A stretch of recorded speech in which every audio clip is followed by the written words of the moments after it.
पति को हत्यारे मारते रहे और वो ये सब कुछ खिड़की से लाइव देखती रही। उसके आंखों के सामने ये सब हो रहा था, लेकिन उसके चेहरे पर सिर्फ मुस्कान थी, क्योंकि उसी ने अपने पति की सुपारी दी थी। वो ये तय करना चाहती थी किसी भी हाल में उसका पति जिंदा न बच पाए, इसीलिए खुद खिड़की से देखती रही। ये हत्या कॉन्ट्रैक्ट किलिंग थी। 6 बच्चे होने के बाद पत्नी ने कुछ ऐसा किया जिसे सुनकर पुलिस के भी होश उड़ गए थे। ये कहानी है बिहार के गोपालगंज की। गोपालगंज जिले के श्रीपुर कोपी में एक गांव है लाडपुर। इसी गांव में 39 साल के ईश मोहम्मद मियां अपनी बेगम नूरजहां खातून और 6 बच्चों के साथ रहते थे। उनके 3 बेटे और 3 बेटियां, जिसमें से एक का निकाह हो चुका था। ईश मोहम्मद मियां बथुआ बाजार में मछली का व्यवसाय करते थे।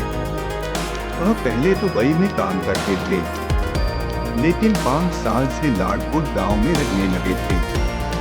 यहाँ मछली बेचने का व्यवसाय करने लगे। 22 मई 2023 की रात मोहम्मद मियां अपने मकान के बाहर खाट पर सो रहे थे। इसी बीच रात के करीब 2 बजे के आसपास बदमाश पहुंचे और सिर में गोली मारकर फरार हो गए। घटना के बाद परिवार में कोहराम मच गया था।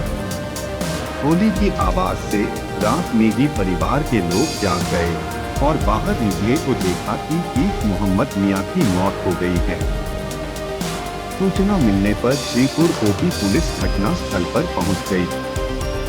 घटनास्थल का मुआयना किया गया। पुलिस ने शव को पोस्टमार्टम के लिए सदर अस्पताल भेजा। पत्नी ने भी अज्ञात अपराधियों के खिलाफ FIR दर्ज कराई।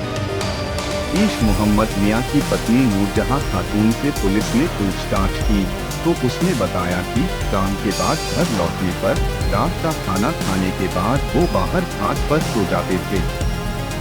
आज की रात भी ऐसा ही हुआ था। ईश मोहम्मद मियां सो रहे थे। रात के लगभग 2 बजे के आसपास अपराधी वहां पहुंचे और उनके सिर में गोली मारकर फरार हो गए। गोली चली तब पटाखे जैसी आवाज आई थी। ईश मोहम्मद मियां के दामाद समीर अहमद ने पूछताछ में बताया कि गोली चलने की आवाज से परिवार के लोग जाग गए। जब वो बाहर निकले तब तक ईश मोहम्मद मियां की मौत हो चुकी थी। अपराधियों ने सिर में गोली मारने के बाद चादर से चेहरे को ढक दिया था। श्रीपुर कोपी की पुलिस मौके पर पहुंची और जांच की। पुलिस को लग रहा था कि आपसी रंजिश में गोली मारी गई होगी।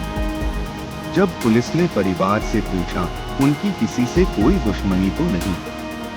क्या ईश मोहम्मद मियां से किसी की कोई रंजिश थी? लेकिन इन सब सवालों का जवाब पुलिस को ना मिला। परिवार वालों ने किसी पर संदेह जाहिर नहीं किया है। CCTV कैमरों को भी खंगाला गया, लेकिन पुलिस के हाथ कुछ नहीं लगा। इस मामले की जांच SP स्वर्ण प्रभात कर रहे थे। इस मामले में हत्या की जांच और अपराधियों की गिरफ्तारी के लिए SIT का गठन किया गया था। SIT में बथुआ SDPO अनुराग कुमार के नेतृत्व में 5 तेज तर्रार पुलिस अफसरों को शामिल किया गया था। सबूत जुटाए गए और पूछताछ की गई। SIT ने पत्नी के मोबाइल से कॉल डिटेल निकाला। इसके बाद हत्या की कहानी सामने आ गई। पुलिस को पता चल चुका था कि इस हत्याकांड की मास्टरमाइंड ईश मोहम्मद मियां की बेगम नूरजहां खातून थी। पुलिस ने नूरजहां खातून को गिरफ्तार किया। फिर उसने नौशाद आलम और 2 सुपारी किलर के साथ मिलकर अपने पति को मौत के घाट उतारने की योजना बनाई। 30 मई 2023 को रात के 11 बजे प्रेमी नौशाद आलम किसी शादी समारोह से लौट रहा था।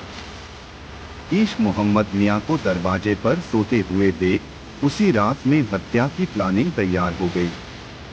वह खिड़की के पास खड़ी हो गई और फोन पर अपने प्रेमी और कॉन्ट्रैक्ट किलरों को लाइन पर लेकर गाइड करती रही।